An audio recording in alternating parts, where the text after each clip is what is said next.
እንዴት ናችሁ? ይህ ሲቲዝንሺፕ ኤጁኬሽን ፎር ግሬድ 8 ዩኒት 7 ክሪቲካል ቲንኪንግ ኤንድ ፕሮብለም ሶልቪንግ ስኪልስ normally it is the last unit of this subject. So አዲስ ከሆናችሁ ሰብስክራይብ አድርጉ። እንዴት ናችሁ? እንኳን ደህና መጣችሁ። ላይክ አድርጉ ቪዲዮውን።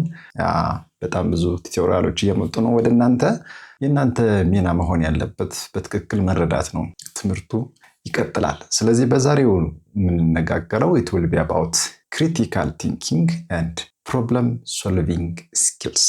critical የሚለው ነገር ኖርማሊ በጣም ብዙ ትርጉም ሊኖረው ይችላል። በአማርኛ ትራንስሌሽን በማስተዋል ማሰብ ወይም በትክክል ማሰብ ሊሆን ይችላል፣ ወይም ለሆነ ዓላማ ማሰብ ሊሆን ይችላል። በጣም ሊያጸጽት በማይችል መንገድ የህፃን ሳይሆን ያዋቂ የመሰለ ውሳኔ መወሰን ሊሆን ይችላል። ኤኒዌይ ክሪቲካል ቲንኪንግ የሚለውን ትምህርት ከዚህ በፊት በሰባተኛ ክፍል ትምህርታችሁ ላይ እንዳያችሁት ታስታውሳላችሁ። ከዛ የቀጠለ ነው፣ ግን ትንሽ አድቫንስድ የሆነ ሴክሽን ነው ያለው። In your grade 7 citizenship education, you defined critical thinking as the process of using reasoning ምክንያት ማለት ነው። ምክንያትን መጠቀም to determine what is true and what is false. If you remember, information may be obtained from different sources and from variety of sources. If we cannot triangulate those sources of information, we may not decide wisely or we may not think critically normally. So critical thinking የሚለው ኮንሰፕት ከተለያየ ሶርስ የሚገኘውን መረጃ weight መስጠት, which one is good, which one is bad, which one is harmful, which one is harmless, which one is true, which one is false የሚለውን ነገር መመዘን ማለት ነው። ኖርማሊ ምክንያት ላይ የተመሰረተ አስተያየት ላይ ሳይሆን ምክንያት ላይ፣ ዕውቀት ላይ። It is to believe and act on the basis of evidence and reasoning. Evidence ማለት ኖርማሊ መረጃ ወይም ማስረጃ። በምን ምክንያት የሆነ ነገር እንዲህ ተደረገ? በምን ምክንያት? Following that, you will learn about definition of problem solving. ችግርን መፍታት ማለት ነው። Problem solving steps, critical thinking steps in decision making. በውሳኔ ሰጭነት አካሄዶች፣ በትክክል ለማሰብ አካሄዶች ምንድናቸው? And what are the skills and habits of a critical thinker? አንድ ሰው በትክክል አሰበ ለማለት ምን ልምዶች ሊኖሩት ይገባል? በትክክል ለማሰብ ምን ልምዶችን ማዳበር አለበት? ክሪቲካል ቲንኪንግ ስትራቴጂስ፣ በትክክል ለማሰብ ምን ዘዴዎችን መጠቀም አለባቸው ተማሪዎች የሚለውን ነገር በዚህ ትምህርት እናያለን። So I expect you have to know about critical thinking, problem solving, arguments and decision making የሚሉ ተርሞችን በደንብ እንደምትረዱ ተስፋ አድርጋለሁ። ስለዚህ በዋናነት we will see about the meaning of problem solving, steps of problem solving, steps of critical thinking ሂደቶች ናቸው። ስለዚህ አሁን ከዚህ በፊት ሰባተኛ ክፍል ላይ ምን ማለት እንደሆነ ኮንሰፕቹዋላይዝ አድርጋችሁታል፣ ተረድታችሁታል። ምናልባት አይታችሁት እንደሆነ የሰባተኛ ክፍል just chapter 7 ወይ unit 7 ቪዲዮ አለ። እሱን ብታዩት ሞር ከዛ የቀጠለ ስለሆነ በደንብ ትረዱታላችሁ። and habits and skills of critical thinker and strategies on how to improve a skill of critical thinking and the importance of critical thinking. ምን ጥቅም አለው? So the first one is about the meaning of problem solving. So you have to understand what problem solving is. ችግርን መፍታት ማለት ምን ማለት ነው? የሆነ ነገር ለማድረግ ስኬታማ ለመሆን የማያስችለውን ነገር ከመንገድ ላይ ጠርጎ መክላት ማለት ምን ማለት ነው? Okay, so problem solving, if you remember in your grade 7, it is defined as the process by which ሂደት ነው an individual የሆነ ሰው applies previously acquired knowledge ከዚህ በፊት ያገኘውን ዕውቀት ተጠቅመው፣ ከዚህ በፊት ያገኘውን ክህሎት ተጠቅመው፣ ከዚህ በፊት የነበረውን ልምድ ተጠቅሞ and understanding ከዚህ በፊት የነበረውን መረዳት ተጠቅሞ to meet the demands of a new situation አሁን ለገጠመው ችግር መፍቻ ሲያውለው ማለት ነው። አሁን ለገጠመው ችግር መፍትሄ ለማግኘት ያንን ከዚህ በፊት የተጠቀመውን፣ ያወቀውን፣ የተማረውን፣ የለመደውን ሲጠቀምበት we can say it problem solving. So problem solving, it is a mental activity. የአእምሮ ያስተሳሰብ የጭንቅላት ስራ ነው። that aims ጎሉ ምንድነው? to achieve a goal የሆነ ግብ ለማሳካት ነው። when solutions are elusive to the problem solver. elusive ማለት difficult or not obtained የማይቻል ከሆነ ስለዚህ ላጋጠመው ችግር መፍትሄ የማይገኝ ከሆነ የግድ ለዛ ችግር መፍትሄ ለማግኘት አእምሮውን ማሰራት ይጠበቅበታል። Okay, so yeah, it is the act of recognizing a problem. So problem solving ማለት መጀመሪያ ምንድነው? It is an act of recognizing a problem. ችግሩን መረዳት። What is the problem? የሆነ ነገር እንዳላደርግ ያስቸገረኝ ነገር ምንድነው? ችግሩ ምክንያቱ ምንድነው? ችግሩን መረዳት አንደኛ። Identifying its causes መነሻዎችን መለየት፣ የችግሩን መነሻ መለየት። Selecting and prioritizing alternatives መምረጥና ቅደም ተከተል ማስያዝ ምኑን? አማራጮችን፣ የመፍትሄውን አማራጮች ማለት ነው።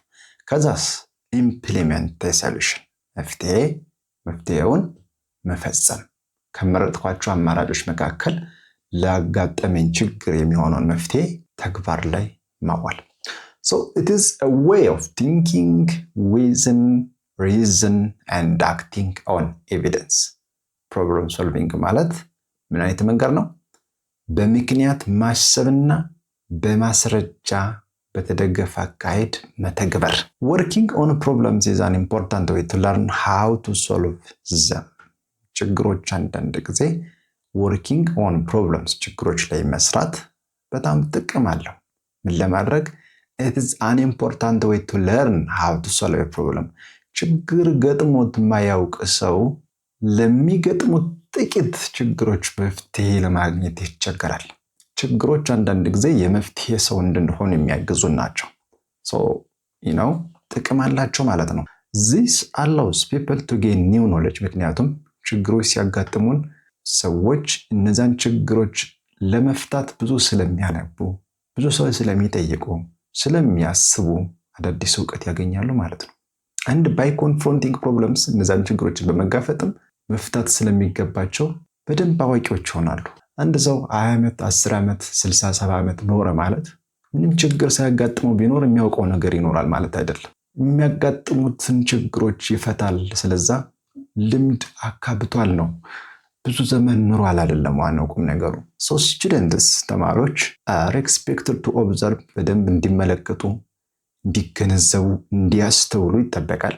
And also expected to comprehend ከሚያነቡት ነገር፣ ከዛ ካዩት ከጻፉት ነገር እንዲገነዘቡ፣ እንዲተነትኑ፣ እንዲተረጉሙ እና ተግባር ላይ ውጤት ላይ እንዲያውሉ ይጠበቃል። የሆነ ችግር ሲያጋጠማቸው ችግር አጋጠመን ብለው እንዲያማርሩ አይጠበቅም ተማሪዎች። አንዱ የመማር ጥቅም ይሄ ስለሆነ So 3 basic functions are involved in problem solving. Namely, gathering information ችግር ሲያጋጥመን ወይም ለችግሩ መፍትሄ ለማግኘት ስንሄድ 3 ነገሮች አሉ። አንደኛ ለዛ ችግር መፍትሄ የሚሆነውን ነገር እንፈልጋለን። So gathering information. ሁለተኛው creating new knowledge.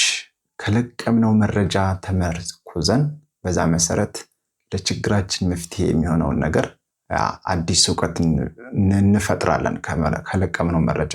And then making decisions እንወስናለን። አወቅን አይደለ?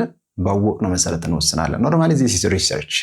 ከዛ ከሆነ ዓመት በኋላ ዩኒቨርሲቲ ሲገቡ you will learn about research. So research is normally getting solutions for problems. The solution for the problems that we do research is just based on just collecting data. After collecting data, we may interpret it, we process, we may interpret it, and we may solve it just like that. It's research normally. Okay, yeah, so there is a case study. ትንሽ እንያትና ስለምትጠቅመን በኋላ ሁለት ገበሬዎች ናቸው። ሆቴሳ and ዘበርጋ የሚባሉ ገበሬዎች ናቸው። በኢትዮጵያ ገጠራማ ክፍል ላይ የሚኖሩ ናቸው። ዋና ኑሯቸው በጥምር ግብርና ላይ የተመሰረተ ነው። Mixed agriculture, which includes የእርሻ ስራና የከብት እርባታ ላይ የተመሰረተ ኑሯር አላቸው የነበራቸው። ከብቶቻቸው ለእርሻ አገልግሎት ይጠቀሙባቸዋል። እንደገና ለሌላም አገልግሎት ለምግብነት ለሌላ ነገር። በተመሳሳይ ዝናብ ወይም ደግሞ rain was the only source of their water in that community። ብቸኛው የውሃ ምንጫቸው ዝናብ ነው። ዝናብ ከሌለ እዛ አካባቢ ላይ ምንም አይነት ከመሬት የሚፈልቅ ምንጭ የላቸው፣ ወንዝ የላቸውም፣ ውቅያኖስ የላቸውም። ነገር ግን as a result of drought ድርቅ መጣና ድንገት የዝናብ እጥረት ተከሰተ። ያው ድርቅ ሲኖር ዝናብ አይጥልም አይደል? ስለዚህ ሳሮች ለከብቶቻቸው ግጦሽ የሚሆነው ሳር ደረቀ፣ መሬቱ ተራቆተ። the land were just depleted and water shortages for animals። ስለዚህ የውሃ እጥረትም አጋጠማቸው፣ ለከብቶቻቸው የሚሆን ውሃ አጡ። እንደገና ሰዎችም በጣም ተጎዱ። humans became chronic፣ በጣም በተለያየ በሽታ ተጎዱ።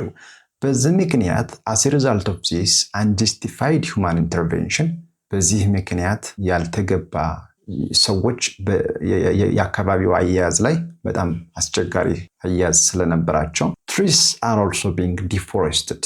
የግድ ራሳቸውን ማዳን ስላለባቸው እዛ አካባቢ ያለ ማንኛውም አትክልት ተራቆተ። for both animals and humans the climate was deteriorated። ለዛ አካባቢ በጣም ተጎድቷል። ለሰውም ለከብቶቻቸውም መሆን አልቻለም። in the midst of this crisis በዚህ ችግር መካከል ግን ሆቴሳ and ዘበርጋ were elected as a community leaders። ሌላ መልካም አጋጣሚ መጣላቸው። እነዚህ ሁለቱ ገበሬዎች ለአካባቢው መሪ ተደርገው ተመርጠዋል።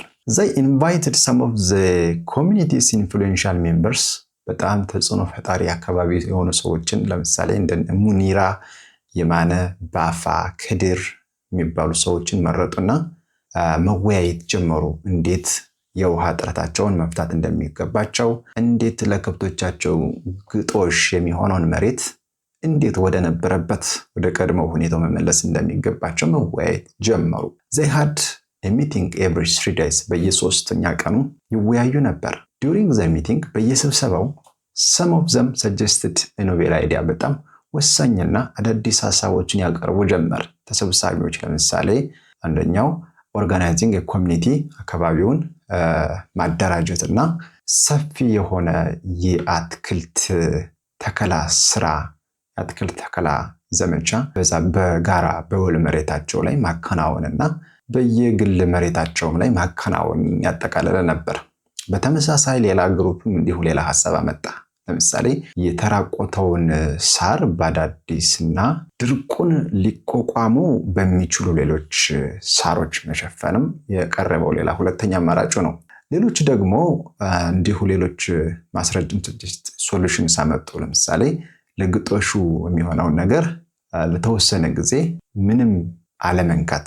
ሌሎች ደግሞ በተመሳሳይ የከብቶቻቸውን ቁጥር መቀነስና changing the way they were raised። ስለዚህ ይዙ የነበረበትንና ወይ ደግሞ ያረቡ የነበረበትን አካሄድ መቀነስ ወይም መቀየር፣ አካባቢውን በማይጎዳ አካሄድ መሄድ ስለተፈለገ out of the 4 options እንግዲህ ወደ 4 አማራጭ ነው የቀረበው። ከነዚህ አማራጮች መካከል the community leaders choose the first 2። የመጀመሪያ ሁለቶችን መርጠዋል። this will necessitate a massive effort to plant trees። ስለዚህ በጣም አትክልት መትከል ተፈለገ። አካባቢውን የሚመስሉ ወይ ደግሞ ድርቅ የሚቋቋሙ አትክልቶችን መትከልና ለከብቶችም በዛው መኖ የሚሆናቸው ስለሚሆን እሱን ማድረግ ተፈለገ፣ ተወሰነ። በወር ነው የጨረሱት። they finished in a month። በወር ነው የጨረሱት with a lot of help from the public። ህዝቡ ማግዟል። ስለዚህ ከዓመት በኋላ የአካባቢው የክላይሜት ወይ ደግሞ የአየር ንብረት ሁኔታ ተቀየረ። ብዙ አትክልቶችን ተተክለውም ስለነበረ በጣም አሪፍ የሆነ አካባቢ ተፈጥሯል። ከዚህ በተጨማሪ the newly planted grasses፣ አዲስ የተተከሉ ሳሮችን በፍጥነት አገገሙና አካባቢው ወደ ቀድሞ ወደሚያምርበት ሁኔታ እንዲመለስ ሆነ ማለት ነው። እንስሳትም የሚመገቡት አግኝተዋል። እዛ አካባቢ የነበረው የውሃ መራቆትም ተስተካክሏል ማለት ነው። the health and fitness of the cattle were restored። ስለዚህ የእንስሳዎቻቸው ጤና እንደገና ወፍራሞችም ሆኖላቸው ተመቻቸው ማለት ነው። ኖርማሊ the lives of both animals and humans in that community became more comfortable። ስለዚህ የሚመችና በጣም የተመረጠ ሆነ ማለት ነው። ይሄ የሚያመለክተው እንግዲህ ሰዎቹ ለአጋጥማቸው በድርቅ ምክንያት እና በአፈር ወይ ደግሞ በመሬቱ መራቆት ምክንያት የገጠማቸው ችግር አለ። ለዛ ተሰብስበው ተወያይተው ይሆንናል ብለው ካሏቸው 4 አማራጮች መካከል 2ቱን መረጡና መተግበራቸውንና ችግራቸውን መፍታታቸውን ተመልክተናል። So yeah, this is one case study about problem solving. ስለዚህ ሰዎች ለገጠማቸው ችግር መፍትሄ የሚያገኙ በዚህ መንገድም ነው። እናንተም በየአካባቢያችሁ የሚገጥማችሁ የተለያየ ችግር ሊኖር ይችላል። በትምህርት ቤት በምናምን በዚህ መንገድ መፍትሄ ልታገኙ ትችላላችሁ። In order to get a solution for a problem that may face you in your daily life, you have to follow the following steps. እንግዲህ የሚቀጥለው ሴክሽን የሚሆነው ለችግሮቻችን መፍትሄ ለማግኘት የምንከተላቸው ቅደም ተከተሎች አሉን። So you can see this 6-step problem solving model. Normally you can see, or I can put it in Telegram private ነው። በነገራችን ላይ መቀላቀል ከፈለጋችሁ ኮሜንት ሴክሽን ላይ ነው የምታሳውቁኝ። ማንም የሚገባበት አይደለም። So restricted በሆነ መንገድ ነው። አባል መሆን የምትፈልጉ ከሆነ I have a Telegram channel, but it's not public. We can see the steps. For example, የመጀመሪያው step defining the problem ነው። ችግሩን መለየት ወይ ደግሞ what is the problem? መጀመሪያው we have to know the problem. አንዳንዴ ችግራችንን ካላወቅን መፍትሄ ለማግኘት ይቸግረናል። So what is the problem that happened? ሁለተኛው determine the root cause. ዋናው ችግሩ ምንድነው? ምክንያቱ ለችግሩ ምክንያቱ ምንድነው? ሶስተኛው develop alternative solutions ነው። መፍትሄ አማራጭ የሆኑ መፍትሄዎችን። አራተኛው select a solution። ከተመረጡ አማራጮች መካከል መፍትሄ ይሆናል ብለን ካልናቸው ነገሮች መካከል መምረጥ። ከዛ አምስተኛው ኢምፕሊመንት ነው። ተግባር ላይ ማዋል መፈጸም። የመጨረሻው ይሰራል ወይ አይሰራም ወይ፣ እየጠቀመ ነው ወይስ እየጠቀመ አይደለም ብለን ኢቫሉዌት ማድረግ አስፈላጊ ነው። ቀጣይ በሚኖራችሁ ከፍ ብላችሁ ወይ ደግሞ ዩኒቨርሲቲ ከገባችሁ ማለት ነው ትገባላችሁ። የአይነት ቱቶሪያሎች የምታዩ ከሆነ you will learn about EIA Environmental Impact Assessment የሚባል የአካባቢ ተጽዕኖ ግምገማ የሚባል ነገር አለ። ስለዚህ የሆነ ፕሮጀክት ሲሰራ፣ የሆነ ልማት ሲሰራ፣ የሆነ ነገር ሲደረግ የአካባቢ ተጽዕኖ ግምገማ ይሰራለታል። that is a part of evaluation. So ለምሳሌ citizenship education የሚባለው ነገር ሲመጣ ምን ያክል ለውጥ እንዳመጣ ጥናት ይደረጋል በየሆነ ጊዜ። ስለዚህ ትምህርት ሚኒስቴር አንዱ ከሚያደርጋቸው ነገሮች መካከል ይሄ ሰብጀክት ምን ያክል ለውጥ አመጣዋል ብሎ ያጠናል ማለት ነው። just like that evaluation የግድ ያስፈልጋል። ለችግራችን መፍትሄ ይሆናል ብለን ከቀረቡ አማራጮች መካከል ኢምፕሊሜንት ካደረግን መካከል የግድ መስራት አለመስራቱን ማረጋገጥ አስፈላጊ ይሆናል። Okay, let's see each step in detail. So the first one is defining a problem. So recognizing the problem is the first step in problem solving. Just you have to listen your feeling, or you have to observe it carefully and define the real problem. What is the problem? እነማን ናቸው የተሳተፉ እዚያ ችግር ላይ? ያጋጠመው ችግር ምንድነው? በምን ምክንያት ምናምን የሚሉ ነገሮች ይቀጥላሉ። ስለዚህ it is necessary በጣም አስፈላጊ ነው to identify the problem which includes the context. ሁኔታው በምን መንገድ ነው ያ ችግር የተከሰተው? ባክግራውንድ፣ ለዚህ መነሻ ይሆናሉ ብላችሁ የምትገምቷቸው የጀርባ ታሪኮች ምንድናቸው? ኢንዲኬተርስ ኦፍ ዘ ፕሮብለም፣ ችግሩ ለመኖሩ ማሳያዎች ምንድናቸው? አንዳንዴ ችግር ሳይኖር ችግር አለ ልንል እንችላለን። ማሳያዎች ምንድናቸው? ለምሳሌ ቀደም ባየነው ታሪክ ከብቶች በጣም የተጎዱ የሚበሉት እያጡ አካባቢ በመጎዳቱም ሰዎች በሞር ክሮኒክ በሆኑ በጣም ቶሎ በማይድኑ በሽታዎች በቀላል መዳን የሚገባቸው ለብዙ ጊዜያት የሚቆዩ በሽታዎች እየተያዙ በጣም የተቸገሩ ነበር። ያ የችግሩ በጣም አሳሳቢነትን ያሳያል። Following a clear understanding of the problem, ችግሩን በግልጽ ከተረዳን በኋላ it is possible to investigate the broader symptom to discover the problem's implication. So what will happen next? በዚህ ምን ቀጥል ከሆነ ያ አካባቢ ወደ ነበረ ቀድሞ ይዞታው የማይመለስ ከሆነ ምን ሊፈጠር ይችላል? ያ ነበር ለነዛ ሰዎች አሳስቧቸው የነበረ። Step 2 of problem solving is determine the root causes of the problem. What are the causes of the problem? So, for example, ቅድም ባየነው case study, once the problem has been identified, the problem solving process begins by attempting to determine the root causes of the problem. ዲፋይን ካደረግን በኋላ የችግሩን መነሻ መለየት አስፈላጊ ነው። So exploring a problem is a crucial step. በጣም ወሳኝ የሆነ ሂደት ነው in problem solving. It is critical to understand the source of a problem at this stage. ሶርሱን ማየት በጣም ወሳኝ የሆነ ደረጃ ነው። በዚህ ምክንያት ዲተርማይኒንግ ዘ ሩት ኮዝ ዋና ስረ ምክንያቱን መለየት ዋና የችግሩን መነሻ መለየት በጣም ወሳኝ ነው። በነገራችን ላይ ይሄ አጻጻፍ በጣም ወርዲ ነው። ምንም ዚስ ማች መጻፍ አልነበረበትም። በጣም ወርዲ ነው። ስታዩት ብዙ ነገር ያለ ይመስላል፣ ግን ጻትባች ነጥብ በህዝብ ውይይትም ቢሆን ከተለያዩ ሰዎች ጋር ሞር ዲስከስ በማድረግ የችግሩን ጥልቀትና ስፋት መለየት በጣም ወሳኝ ነው። Step 3 is about developing alternatives. So what are the solutions for that problem? 1, 2, 3 ቅድም ባየነው የነ ሆቴሳ ዘበርጋ ኮሚኒቲ ላይ 4 አማራጮችን አስቀምጠው ነበር።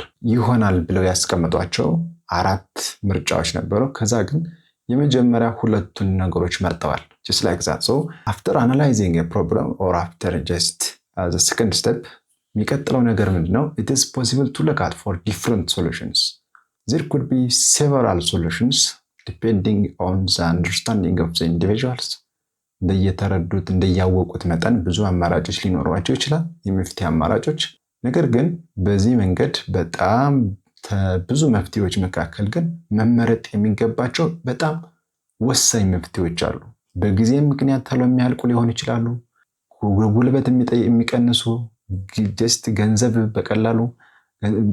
በቀላል ገንዘብ መፈጸም የሚችል ሊሆን ይችላል። Anyway, based on your criteria, you have to select the best solutions from the alternatives. So, even if finding a best solution is difficult, reducing less effective options is important in problem solving. አማራጮች አሉ፣ ግን ከዚህ ይሄን ባደርግ በጣም ብዙ አተርፋለሁ ብሎ መለየት ያስፈልጋል ማለት ነው። Concentrate on the negatives and the positives. What are the good and bad sides of each solution? If I choose this solution, what will I benefit and what I may lose? የትኛው አማራጭ ምን ትርፋለሁ፣ ምንስ ኪሳራ አለው? በዛ መንገድ ማወዳደርና የተሻለ የሚባለውን ነገር መምረጥ ይቻላል። ከዚህ በኋላ የሚቀጥለው አራተኛው ስቴፕ ነው። just selecting that best solution. ልክ እነ ዘበርጋና ሆቴሳ የዛ ኮሚኒቲ ከ4 አማራጮች መካከል ሁለቱን እንደመረጡት በቶሎ የሚያስፈልጋቸው አካባቢውን በደንብ ማልማትና ለከብቶቻቸው የሚሆነውን ውሃ ቶሎ እንዲመጣ አትክልቶችን መትከል አድርገው እንደያዙት አማራጭ ማለት ነው።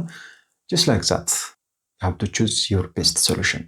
So all potential solutions must be thoroughly evaluated before making final decision. በደንብ ጥቅምና ጉዳታቸው መለየት መቻል አለበት። የሚጠቅሙና ምን ችግር ሊያደርሱብን ይችላሉ ብለን ምናቸውን መለየት አለብን። ከዚህ መካከል የተሻለውን እንመርጣለን ማለት ነው። which is called the best solution. ከዚህ በኋላ የሚሆነው አምስተኛው ስቴፕ ነው, which is implementation ነው። ሰው ልክ በአንድ ወር ውስጥ እንደጨረሱት የቀደሙ የነዘበርጋና የነሆቴሳ ሰፈር በአንድ ወር ውስጥ ነው የጨረሱት። So putting a solution into action simply means putting a decision into action. ውሳኔን ተግባር ላይ ማዋል ማለት ነው። ወረቀት ላይ ብቻ እንዳይቀር ማለት ነው። this step በጣም ወሳኝ የሆነው ነገር ነው። ተግባር ላይ ማዋል ያስፈልጋል። It is more than just sitting and thinking, and it's even more than discussion. ከውይይት ያለፈ ነው። So ማቀድ፣ ከውሳኔ በኋላ ማቀድ፣ መስማማት፣ ከዛ ተግባር ላይ ማዋል የችግራችንን መፍትሄ ለማግኘት በዚህ መንገድ መሄድ ያስፈልጋል። Finally, after evaluation, just after implementation, we have to evaluate the outcome. ምን ውጤት አምጥቷል? ቅድም እነሆቴሳ ምን አድርገዋል? ውሃው መጥቷል፣ አትክልቱ ለምቷል። ከብቶቻቸውን በደንብ ጤነኛ ሆኑ፣ ሰዎችም ጤነኛ ሆኑ። ቀጠናው በጣም ቀጭጫው የነበሩ ሰዎቻቸውም ከብቶቻቸው ወፍረዋል፣ በጣም ተመቻቸው። that is the evaluation result. ልክ እንደዛው ከተመረጡ ምርጫዎች መካከል ተግባር ላይ ውሏል። ምንድነው እየተካሄደ ያለው? ምን ጥቅም አገኘን? መገምገም አለብን፣ መፈተሽ አለብን። መቀየር ሊኖርብን ይችላል ሶሉሽን። ስለዚህ ጊዜ እንዳይፈጅብን፣ ጉልበታችንን በከንቱ እንዳናባክን፣ መፈተሽ ያስፈልጋል። በየጊዜው እየሰራ ነው አይደለም፣ ያለሁበት መንገድ ትክክል ነው አይደለም፣ ምን ያክል ጊዜ ሊፈጅብኝ ይችላል፣ ምን ላተርፍ እችላለሁ በዚህ መንገድ ከቀጠል ብሎ ማሰብ አስፈላጊ ይሆናል። So what we put in place must be evaluated። ስለዚህ የወሰነው ነገር መገምገም መፈተሽ አለበት። ልክ ሰው ተምሮ አውቋል አላወቀም ለማለት ፈተና ይፈተናል። ፈተና ከመለሰ ያው እንግዲህ በተቻለ መጠን አእምሮ ላይ ያለ ማለት ያ ነገር ህይወቱ ላይ ያለ የለም የሚለው እንግዲህ ኑሮ ነው የሚታየው ማለት ነው። በአንድ ሴሚስተር በአንድ ዓመት ሰው የተማረውን ነገር ህይወቱ ላይ ተጠቅሞበታል ብሎ መፈተሽ ትንሽ አስቸጋሪ ይሆናል። Anyway, assessing the solution intercedes through examination of best solution። ያ ምርጥ የሆነውን መፍትሄ መፈተን ያስፈልጋል። ነገር ግን ምን መሆን ያስፈልገዋል? It should be monitored to ensure that recommendations are followed። ስቴፖች አሉ እንግዲህ ከውሳኔ በኋላ ቅድመ ማውጣት ብለናል። በዛ ቅድ መሰረት መተግበሩንና ለችግራችን መፍትሄ ማግኘታችንን መፈተሽና መገምገም አስፈላጊ ነው። ያ ሶሉሽን ብለን የመረጥነው ነገር በእርግጥም ከዚህ በፊት የሰጋናቸውን ስጋቶች ቀንሶልናል ወይ፣ ውሳኔ ላይ ያደረሰን ነገር እየሰራልን ነው ወይ ብለን መገምገም አስፈላጊ ነው ማለት ነው። ይሄ ነገር it should be justifiable፣ ምክንያታዊ መሆን አለበት። it should be reasonable። justifiable ስንል reasonable ስል ተመሳሳይ ነገሮች ናቸው። ሎጂካል ስል ተመሳሳይ ነገር ነው። ኢምፔሪካል ስልም የተራራቀ ነገር አይደለም። the next topic is actually steps of critical thinking in decision making process። በውሳኔ አሰጣጥ ሂደት ላይ ምን አይነት ስቴፖችን ብንከተል የተሻለ ነው? ከዚህ በፊት በነበረው ክፍል ላይ ወይም in grade 7 we have seen critical thinking as a logical reasoning and questioning to check the validity of a statement. It is a critical evaluation of arguments and it is the ability to analyze information objectively and make reasoned judgment። ስለዚህ ምን ስቴፖችን መከተል አለብን ነው። ምን ስቴፖችን መከተል አለብን። ስለዚህ ውሳኔ ታውቆም ሳይታወቅም ሊሰጥ ይችላል። We may decide consciously or unconsciously። አውቀንበት በንቃት consciously ወይም እንዳጋጣሚ ሳናስበው ወይም በቸልተኝነት ልንወስን እንችላለን። በአጠቃላይ decisions can be made consciously or unconsciously ቅድም ባለው መንገድ። ስለዚህ ዋናው ዓላማው ግን critical thinking የሚጠቅመን ውሳኔያችን conscious እንዲሆኑ ነው። አስበንበት ዘፈቀዳዊ እንዳይሆን haphazardly እንዳንወስን ወይም በስሜት እንዳንወስን ኢሞሽናሊ እንዳንወስን ማለት ነው። ይህን ሰፖርት የሚያደርግ there is የሆነ ኬዝ ስተዲ አለ። ለምሳሌ የተወሰነ ፈጠን ብዬ ላንብብላችሁ። ተማሪዎች አሉ ፎቶዋ ላይ እንደ ጋሳራ የሚባሉ ሁለት ተማሪዎች ናቸው። በመንግስት ትምህርት ቤት የሚማሩ ናቸው። ሐዋሳ ከተማ አስተዳደር ውስጥ ባለ አንድ በሲዳማ ክልላዊ መንግስት ማለት ነው ብሔራዊ ክልላዊ መንግስት ላይ ባለ አንድ ትምህርት ቤት ላይ ሐዋሳ ውስጥ ማለት ነው የሚማሩ ተማሪዎች ናቸው። they frequently ይጣላሉ። በተደጋጋሚ ኩዌልድ ማለት ይጣላሉ ትምህርት ቤት ውስጥ። disrupting the teaching learning process የመማር ማስተማሩን ሂደት በጣም አወከውታል፣ ረብሸውታል። ሁኔታው the situation was communicated by school security በትምህርት ቤቱ ጥበቃ ነው እንግዲህ ወደ የሚመለከተው ወደ ዳይሬክተሩ መረጃው የደረሰው ተማሪዎችን በተመለከተ ያለው ኬዝ ማለት ነው። he also summoned both students homeroom teachers as well as unit leader to his office። ስለዚህ ጀስት ዳይሬክተሩ እነዛን የተማሪዎችን በተመለከተ መምህሮቻቸውንና በቅርብ ያሉ ሌሎች ዩኒት ሊደር ምናምን የሚባሉትን ጠርቷቸዋል። homeroom teachers confirmed that this is not the first time something like this has occurred። የመጀመሪያ ጊዜ አይደለም ይሄ ግጭታቸው የቆየ ነው ይላሉ። ተማሪዎቹ በተደጋጋሚ ምን ይላሉ? በጣም ጀስት ተመክረዋል፣ የቃል ማስጠንቀቂያም ተሰጠዋል። እንደገና ሁለቴ የጽሁፍ ማስጠንቀቂያም እንደተሰጡ ያው ሰው ሲያጠፋ የጽሁፍ ማስጠንቀቂያም ሊሰጠው ይችላል ከቃል ማስጠንቀቂያ በኋላ። ይህን እንደተደረገላቸው መምህራንም ወይም ደግሞ የክፍል አስተማሪያቸውም homeroom teacher አረጋግጠዋል። ተማሪዎች according to their findings በተደረገው ችግራቸው ምን እንደሆነ በተደረገው ጥናት መሰረት ወይ ደግሞ በተገኘው መረጃ መሰረት they are unwilling to change their behavior። ተማሪዎች ባህሪያቸውን ሊቀይሩ አልቻሉም። በተደጋጋሚ ቢነገሩም ሌሎች ተጨማሪ ሪፖርቶች እንደሚያሳዩት ደግሞ አንዳንድ የሴት ተማሪዎችን ከትምህርት ቤቱ በጥር ግቢ ውስጥና ከዚያም ውጭ በሆነ መንገድ ሐራስ ያደርጋሉ፣ ይረብሻሉ ማለት ነው። ይረብሻሉ፣ መንገድ ላይ ያስቆሙ፣ አላስፈላጊ ቃላት ልውውጥ ያደርጋሉ። ሐራስ ማለት ይረብሻሉ። በአጠቃላይ ኤቭሪዋን አግሪድ፣ ሁሉም እዛ ዳይሬክተሩ ጋር ያሉት መምህራን፣ ለምስክርነት የቀረቡ ሌሎች የቅርብ መምህራንም ተስማምተዋል። ኤቭሪዋን አግሪድ ዛት ዘ ስቱደንትስ ዌር ኢንተርፌሪንግ ዊዝ ጣልቃ እየገቡ ነው ዊዝ ዘ ለርኒንግ ኤንድ ቲቺንግ ፕሮሰስ፣ በጣም በተደጋጋሚ እየረበሹ እንደሆነ ተስማምተዋል። ሁሉም መምህራን ላይ ያለ ኬዝ ሆኖ ተገኝቷል። እነዛን ተማሪዎች በተመለከተ ቤዝድ ኦን ዘ ሪፖርትድ ኢንሲደንት፣ በተደረገው ሪፖርት መሰረት እንግዲህ ፕሪንሲፓል ዋናው የትምህርት ቤቱ ርዕሰ መምህር ተማሪዎችን ጠርቶ ኮል ዘ ስቱደንትስ ኤንድ ኢንኳየር አባውት ኢት እንደገና ይጠይቃቸዋል። ሁሉም ተማሪዎች ስቱደንት ዲድ ኖት ኢቨን ሪግሬት ፎር ዜር አክሽን፣ በሰሩት ስራ ሊጸጸቱ አልቻሉም። እንዲሁም በራሳቸው መንገድ ተበርታተዋል ማለት ነው። ባይ ኤግዞስቲቭሊ ዌይቲንግ ኦል ዘ ሚንስ ኦፍ ኢንፎርሜሽን፣ ሁሉንም መረጃ በጥልቀትና በደንብ በማየት ሁሉንም መረጃዎች በደንብ በማየት በመመዘን ዘ ስኩል አድሚኒስትሬሽን ሌድ ባይ ዘ ስኩል ፕሪንሲፓል ዲሳይድድ ኤንድ ኢንፎርምድ ዘ ስቱደንትስ ዛት ዜይ ዌር ዲስሚስድ ፍሮም ዘ ስኩል፣ ከትምህርት ቤት እንደተባረሩ ይነገራቸዋል። ዲስፓይት ዘ ፋክት ዛት ዚስ ዋዝ ኖት ዘ ኢንቴንሽን ኦፍ ዘ ኢንስቲትዩሽን፣ የተቋሙ ፍላጎት ይሄ የነበረ ባይሆንም እንኳ እንደተባረሩ ይነግራቸዋል። ተማሪዎቹ ዘ ስቱደንትስ ወር ዲሳቲስፋይድ ዊዝ ዘ ዲሲሽን፣ በውሳኔው አልተስማሙም። ነገር ግን ዘ ስኩል ዋዝ ባውንድ ባይ ኢትስ ዲሲሽን፣ በውሳኔው ጸንቷል። ትምህርት ቤቱ ግን ያው አባሯቸዋል ማለት ነው። ዘ ስኩል ኦን ዘ አዘር ሃንድ፣ ትምህርት ቤቱ በሌላ መንገድ ደግሞ ምን አድርጓል? ዋዝ ግሬትሊ ሪላይቭድ ኦፍ አነሰሰሪ ዲስራፕሽንስ ፍሮም ሰች ስቱደንትስ፣ ስለዚህ ከዚያ እፎይ ብሏል ማለት ነው።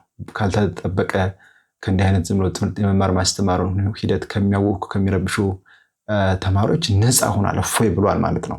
ኢቨን አዘር ቫዮለንት ስቱደንትስ ቼንጅድ ዜር ቮይስ፣ ሌሎች የሚረብሹ እንዲህ አይነት ችግር የሚፈጥሩ ሌሎች ተማሪዎችም ተመሳይ ባህሪ ዲቨሎፕ ሊያደርጉ የነበሩ ተማሪዎችም የባህሪ ለውጥ አመጡ፣ የትምህርት ቤቱን ሕግና ደንብ ማክበር ጀመሩ ይላል። በአጠቃላይ ዘ ለርኒንግ ኤንድ ቲቺንግ ፕሮሰስ ኢን ዘ ስኩል ሃቭ ኢምፕሩቭድ፣ በትምህርት ቤቱ ያለው የመማር ማስተማር ሂደቱ በጣም ተሻሻለ ይላል። የሚረብሹ ተማሪዎች መረበሻቸውን አቆሙ። ለካ ልንባረር እንችላለን፣ ለካ ልንቀጣ እንችላለን፣ ለካ ዝም መባል አንችልም የሚለው ሀሳብ ስለሚመጣ ተማሪዎች ሊረብሹ እንኳን ቢያስቡ ራሳቸውን በማስተካከል መረበሻቸውን አቆሙ ይላል። which is very interesting case study ብታነቡ እያንዳንዷ ኬዝ ስተዲ በነገራችን ላይ ሪል ላይፍ ላይ ሊኖሩ ይችላል ተብለው የሚታሰቡ አንዳንድ ጊዜ ክሬቲቭ ሊሆኑ ይችላሉ፣ ወይ ደግሞ ቤዝድ ኦን ትሩ ስቶሪም ሊጻፉ ይችላሉ። ምክንያቱም ይህን መጽሐፍ የሚያዘጋጁት የተወሰኑ ሰዎች ስለሆኑ እነሱን የሚያጋጥሟቸው ኬዞች ናቸው የሚሆኑ እንጂ በጣም ብዙ ኬዞች ሊኖሩ ይችላሉ። ኤኒዌይ በጣም አሪፍ ኬዝ ስተዲ ነው። ሜኪንግ ሪዝነብል ኤንድ ራሽናል ዲሲሽን፣ በጣም ምክንያታዊ ወይ ደግሞ በመረጃ ላይ የተመረኮዘና ተገቢ የሆነ ውሳኔ መወሰን፣ ቅድም ባየነው ኬዝ ስተዲ ወይም ታሪክ መሰረት መወሰን የሚያስችለን ክሪቲካል ቲንኪንግ። ክሪቲካል ቲንኪንግ ከሌለ ይህን ነገር ማድረግ አንችልም። ኤኒዌይ what steps you should follow in order to be a critical thinker and decide in such a way? የመጀመሪያው ውሳኔው ምን ሊሆን እንደሚገባው መለየት ነው። ያ ውሳኔው ምን መሆን አለበት? ለምሳሌ የትምህርት ቤቱ አስተዳደር ካገኘው መረጃ መሰረት ለመባረር እንኳን ፍላጎት ባይኖረው ተማሪዎች አልተጸጸቱም። በጣም በተደጋጋሚ ነው ይህንን እያደረጉ የነበረው። ችግሩ በጣም አሳሳቢ የሆነና በውሳኔው ጸንቶ አባረራቸው። So when it's necessary to make a decision, ውሳኔ መወሰን የግድ ሆኖ ከተገኘ it is best to define the nature of the decision that must be made. ምን መደረግ እንዳለበት የግድ መተንተን አለበት። It is critical that the decision be defined. ምን ሊሆን እንደሚገባው መወሰን አለበት። ከዛ ውጭ የምንከተላቸው ሂደቶች አስቸጋሪ ይሆናሉ። ከዛ በኋላ ጋዘር ሬሌቫንት ኢንፎርሜሽን፣ ሊወሰን ከሚገባው ውሳኔ ጋራ ያንን ሰፖርት የሚያደርጉ መረጃዎችን መሰብሰብ ነው። ስለዚህ ውሳኔ ከመወሰን በፊት ለዛ ውሳኔ ሊያበቁ የሚችሉ ማስረጃዎች ምንድን ናቸው? እነሱን መለየት ያስፈልጋል። In this process, determining the type, source, and method of obtaining relevant information is a determinant of the decision's validity. የውሳኔውን ተፈጻሚነት፣ ቫሊድ ማለት ተገቢነት ማለት ነው። የውሳኔውን ተገቢነትና ጽኑነት የሚያረጋግጡ ወይም እንዲረጋገጥ የግድ የምንለቅማቸው መረጃዎች ምን አይነት መረጃዎች እንደሚሆኑ ከየት እንደምናገኛቸው አሁን ለምሳሌ እነዛን ተማሪዎች በተመለከተ ስለመረበሻቸው ከትምህርት ቤቱ ጥር ግቢ ውጭ ያሉ ሰዎች የሚመሰክሩ ቢሆን ትምህርት ቤት ላይ የዛትማች የወጣ ወይም ደግሞ መምህራን ችግሩ እንኳን እያጋጠማቸው ነገር ግን ለመናገር ፍላጎት እያደረባቸው ባይሆን ኖሮ ያ ውሳኔ ሊወሰን አይችልም።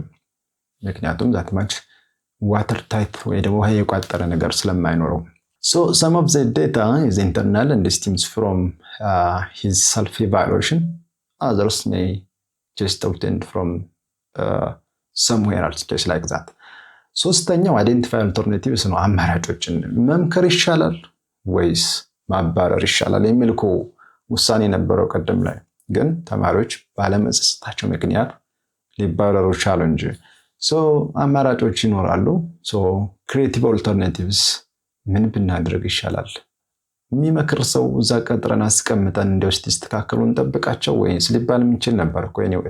ኤኒዌይ አማራጮችን ማዘጋጀት ዘን በኤቪደንሱ መሰረት ማወዳደርና መምረጥ ይሆናል ማለት ነው። በተገኘው ኢንፎርሜሽን መሰረት መፍትሄ ሊሆን የሚችለውን ውሳኔ እንመርጣለን። ይሄ ቀላል ስቴፕ አይደለም። የግድ ፕራዮሪታይዝ ማድረግ አስፈላጊ ይሆናል በሚሰጠው ቫልዩ መሰረት ማለት ነው። The fifth step should be choosing among alternatives just and then take action. ከተመረጠ በኋላ ተግባር ላይ መዋል አስፈላጊ ነው። then after consequence ምን እንደሆነ ኢቫሉዌት ማድረግ። ቅድም ልክ ከተመረጠ በኋላ ያ መፍትሄ የትምህርት ቤቱ የመማር ማስተማር ሂደት መሻሻሉ፣ ተማሪዎች ከዚህ በፊት ሲረብሹ እንኳን አንዳንድ አይነት ባህሪ ሲታይባቸው የነበሩ ተማሪዎች መሻሻላቸው ምን ያክል የውሳኔው ተገቢነት የግድ እንደነበርና ጥሩ ውሳኔ እንደነበር የሚያመለክት ሆኖ እናገኘዋለን። anyway that are the steps of decision making normally. እናንተም በህይወታችሁ የሚያጋጥማችሁ እንዲህ አይነት ኬዞች ካሉ በእነዚህ ስቴፖች መሰረት ውሳኔ መወሰናችሁን መዘንጋት የለባችሁ ማለት ነው።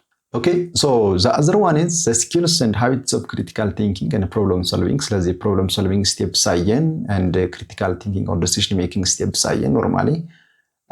What are the skills and habits that you should develop? So everything በስኪል ነው የሚሆነው። ስለዚህ ለምሳሌ comprehending and expressing አንዱ ስኪል ነው። The ability to understand and express the significance of a wide range of experiences, situations, events, judgments and beliefs. ስለዚህ በጣም ብዙ ልምዶች ይኖራሉ፣ ሁኔታዎች ይኖራሉ። just like መወዳደር የሚገባቸው አስተሳሰቦች ይኖራሉ። እነዛን በደንብ መረዳትና የእያንዳንዱን ነገር ሲግኒፊካንት ወይ ደግሞ ተገቢነት ወይ ደግሞ ጥቅም just መረዳት። አሁን ለሆነ ነገር አንብባችሁ መልሱ የምትባሉ ያንን ማንበባችሁ ምን ያክል እንደተረዳችሁት ማሳያ ነው። ኮምፕሬንዲንግ ማለት መረዳት ያስፈልጋል። ያን ነገር ተረዳችሁ ደግሞ መግለጽ ማለት ነው። ሌላው ሁለተኛው ክህሎት አይዴንቲፋይንግ ዘ ሪሌሽንሺፕስ ነው። ስለዚህ በጣም ብዙ የቀረቡ አመለካከቶችና አማራጮች ይኖራሉ። የእያንዳንዱን ነገር just connecting the dots የሚባል ነገር አለ። የነገሮችን ፓተርን እና ግንኙነት መለየት። It is the ability to recognize the intended and actual inferential relationship between statements or other forms of representation that are intended to express beliefs, judgments, experiences, reasons, information or opinions. እንግዲህ አስተያየቶችም ሊሆኑ ይችላሉ። በምን መንገድ ነው ያ አስተያየት የተሰጠው? ምን ግንኙነት አለው ከኬዙ ጋር? አንዳንዴ እኮ ቅድም ባየነው ኬዝ ለምሳሌ የነዛ ተማሪዎች የቅርብ ሰዎች የቅርብ ዘመዶች ቢሆኑ ኖሮ የሚሰጡት ውሳኔ ተማሪዎች በሚባረሩ መንገድ ላይሆን ይችላል። ወይም የተገኘው ኤቪደንስ ኢቭን ከተማሪዎች ጋር አላስፈላጊ ፐርሰናል ሪሌሽንሺፕ ያለው ቢሆን ኖሮ ተማሪዎች እንዲባረሩ የሚፈልግ ሰው ቢሆን ኖሮ የሚሰጠው ኤቪደንስ ተቀባይነት ያለው ላይሆን ይችላል። ከተሰጠው ኤቪደንስ መረጃ ማስረጃና ሐሳብ አስተያየት ጋራና ካጋጠመው ችግር ጋር ያለው ግንኙነት ምንድነው? እሱ መለየት በደንብ ማለት ነው። ሌላው assessing the credibility ነው። የቀረቡ አማራጮች ወይም ሁኔታዎች ታማኝነታቸውን መለየት ነው።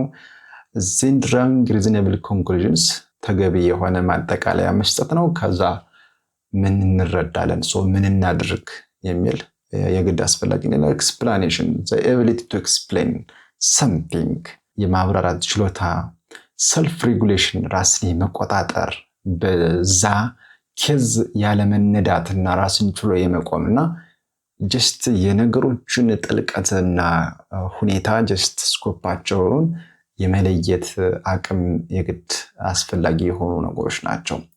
ይሄም ሌላ ኬዝ ስተዲ ነው እንድታነቡት ተጋብዛችኋለሁ። normally anyway there are also some habits that you should develop. habits አሉ ልምድ ናቸው።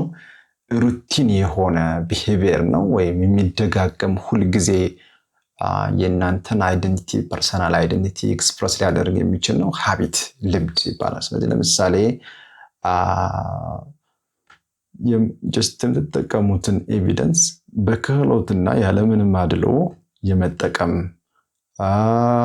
አስተሳሰባቸውን ወይ ደግሞ ማንኛውንም ነገር ቅልብጭ ወይ ደግሞ ግልጽና ጥርምጥን ባለ መንገድ አካሄዱን በጠበቀ መንገድ መግለጽ መቻል።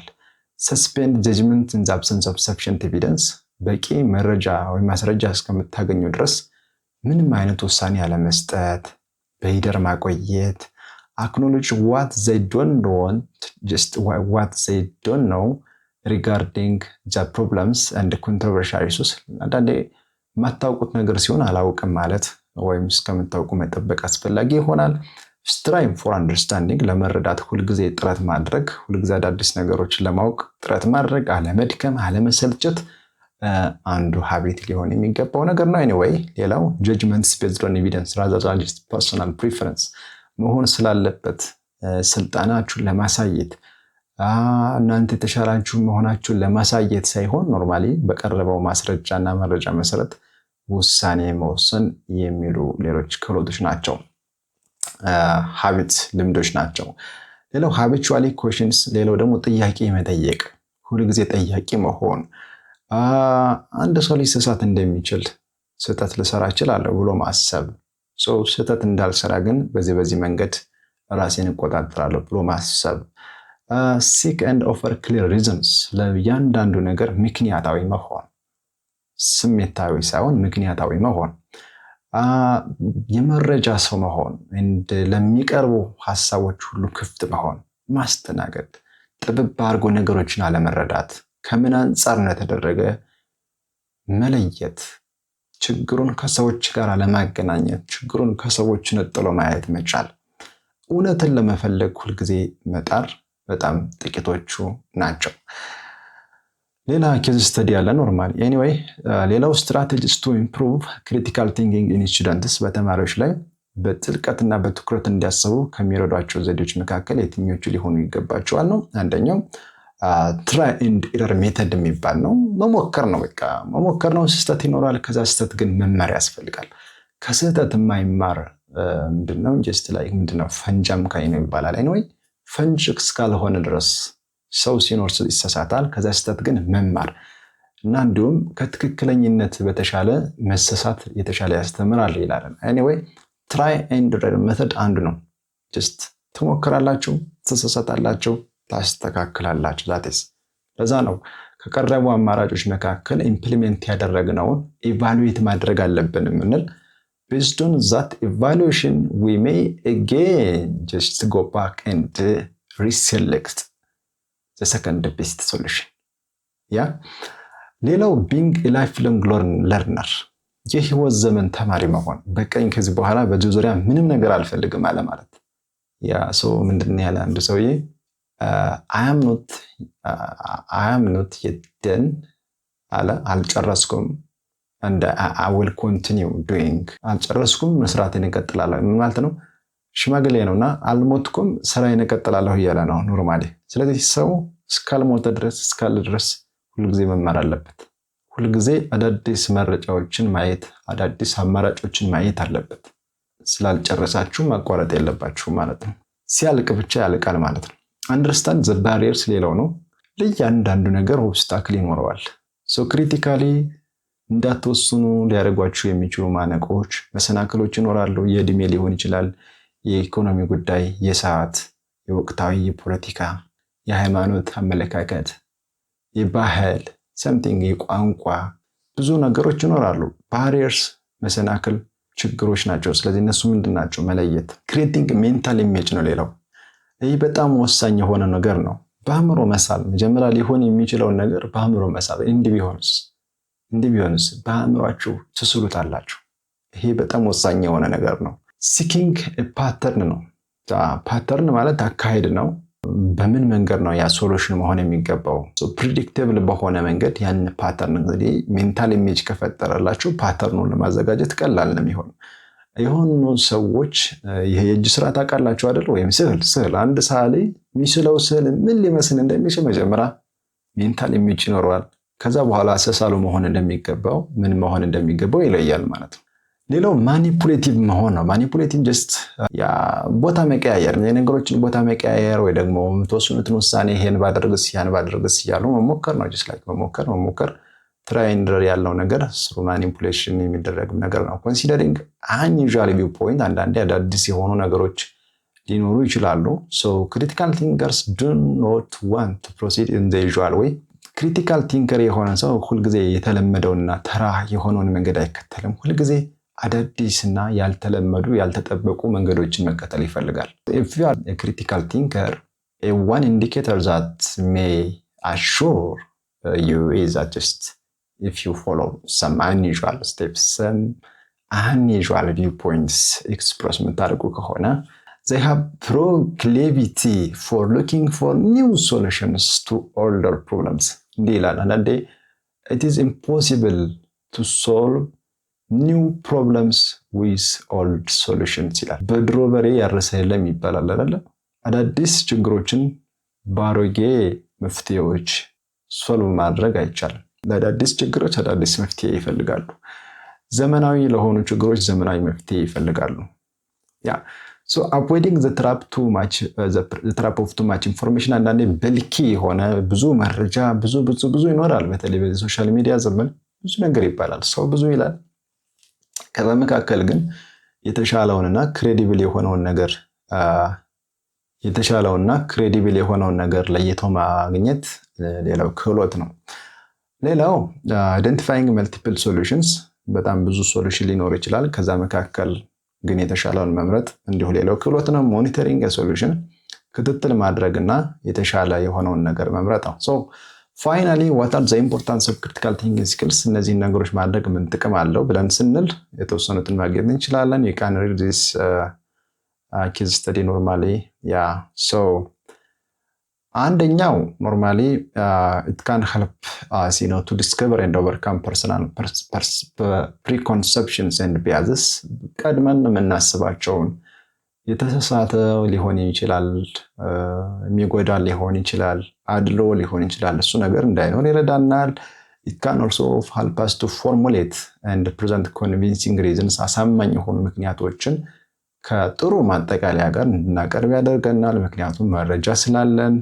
it also help us to make reasonable and intelligent decisions። አንድ ሰው ኢንቴሊጀንት ነው፣ በቃ ጂኒየስ ነው የሚባል የግድ በመረጃ ላይ የተመረኮዘ ውሳኔ በተማረው ባወቀው መንገድ መፍትሄ ላይ የሚደርስ በመሆኑ ነው።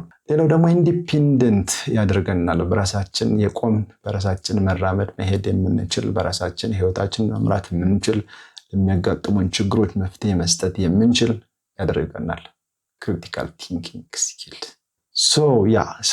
help self-directed thinkers and learners። ሰዎች አስቡ ስላሉን ሳይሆን ምን ማሰብ እንዳለብን አእምሯችን ይሰራል ማለት ነው። ያለንበትን እንፈትሻለን፣ ወዴት መሄድ እንዳለብን እንገመግማለን። ያ ክሪቲካል ቲንከር ከሆነ ነው።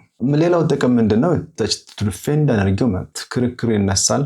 ለዛ ክርክር በቂ ማብራሪያ ለመስጠት የሚያስችለን አንዱ ክሪቲካል ቲንከር ከሆነ ነው። ስለዚህ ሁልጊዜ መማር ስለማናቆም፣ ሁልጊዜ አዳዲስ ነገሮችን ማየት ስለማናቆም።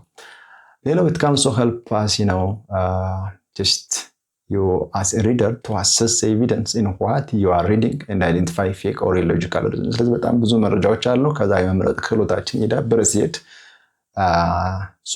ጎበዝ የሆኑ መረጃን የመተንተንና አላስፈላጊ ወይ ደግሞ ፌክ ነው ብለን የምንለው ነገር ለመለየት ስለሚያስችለን create strong arguments of your own እናንተ ደግሞ የምትመርጧቸውን አካሄዶች በጣም ጠንካራና ማንም እንደፈለገ የማይቀያየራቸው ማድረግ ይቻላል።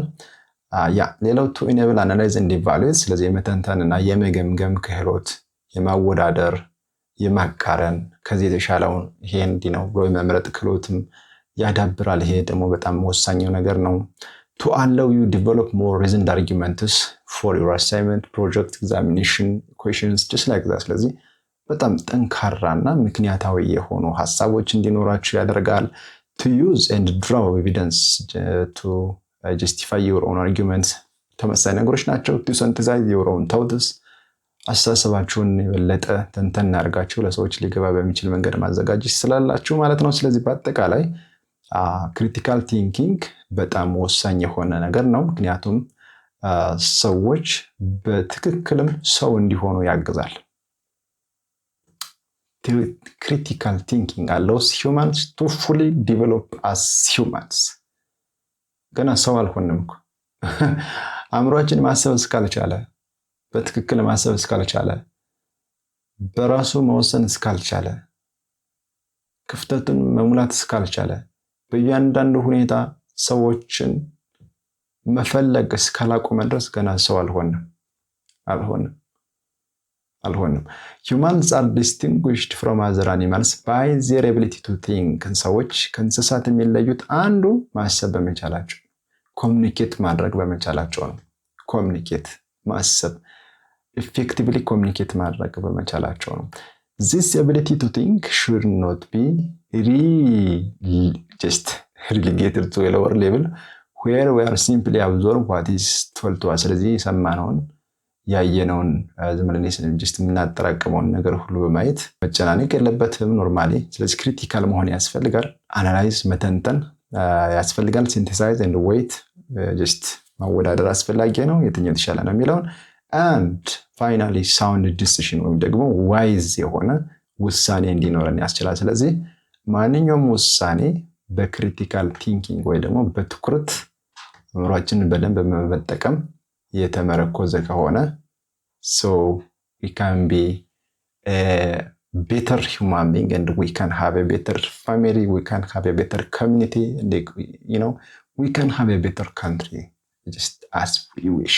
This is all about this unit and for this grade normally.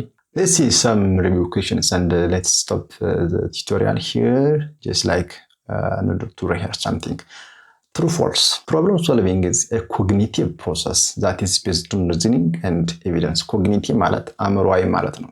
cognitive እውቀት cognitive affective psychomotor የሚባሉ ነገሮች አሉ። cognitive ማለት ኖርማሊ ማይንድ ነው።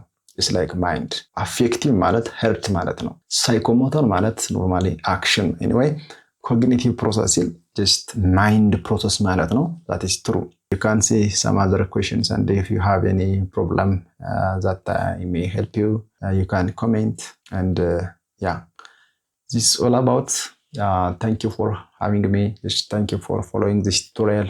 I hope you take some notes and you understood this unit in some way. ጥያቄ ካላችሁ መጠየቃችሁን አታቁሙ። anyway እነዚህ ሪቪው ኩዌስችኖችን ስሯቸው። አወዛጋቢ ነገሮች ካሉ ደግሞ እናወራለን ኖርማሊ። በሌላ ቱቶሪያል እንገናኛለን። ይመቻችሁ። ቻው